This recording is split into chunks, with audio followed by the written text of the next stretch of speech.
இன்னைக்கு நம்ம என்ன பார்க்க போறோம்னா, காலிலேருந்து வீட்டில் சும்மா கடுப்பாக இருந்தது, உட்காந்துருந்தது. அதனால் கொல்லி கொஞ்சம் வந்து வேலை செய்யலான்னு கொஞ்சம் வந்தோம். நான், எங்கள் அப்பா, எங்கள் அம்மா 3 பேரும்.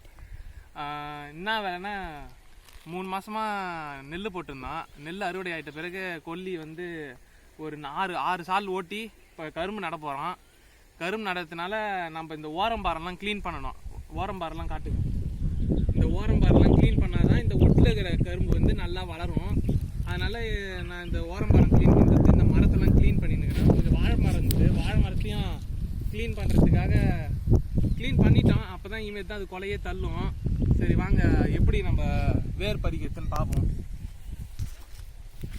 வேர் பறிக்கிறது எப்படின்னா, இப்படி ஒவ்வொரு மரமாக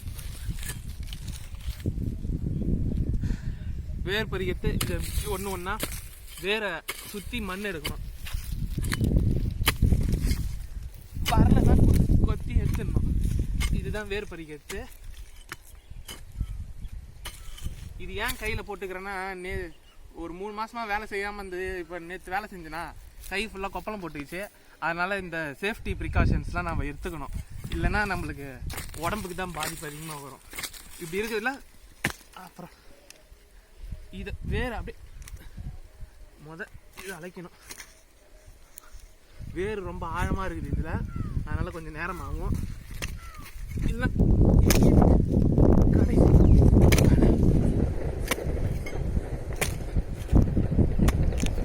போட்டாச்சு.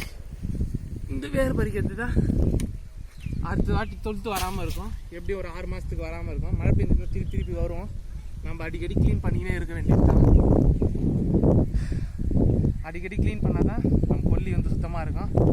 பயிர்கள்லாம் ஓங்கி வளர ஆரம்பிக்கும். அதுக்கடுத்து ஏதோ ஒரு இருக்குது. இது என்னன்னு பார்த்தீங்கன்னா, கொல்லிக்கு வந்து சரவு பூஞ்சி போடுறதுன்னு சொல்லுவாங்க. இது கால், ஒவ்வொரு கால் 4 அடி கால். இது இந்த வாட்டி நாங்கள் மிஷினில் தான் வெட்டலான்னு இருக்கிறோம் கரும்பை. எப்பயுமே ஆளுங்களை வச்சு தான் வெட்டுவோம்.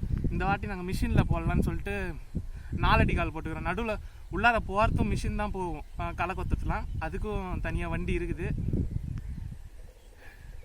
போட்டாங்க. எங்கள் அப்பா அங்கே கொஞ்சம் இருக்கிறாரு, அவர் ஏதோ வேலை பார்த்துன்னு இருக்கிறாரு.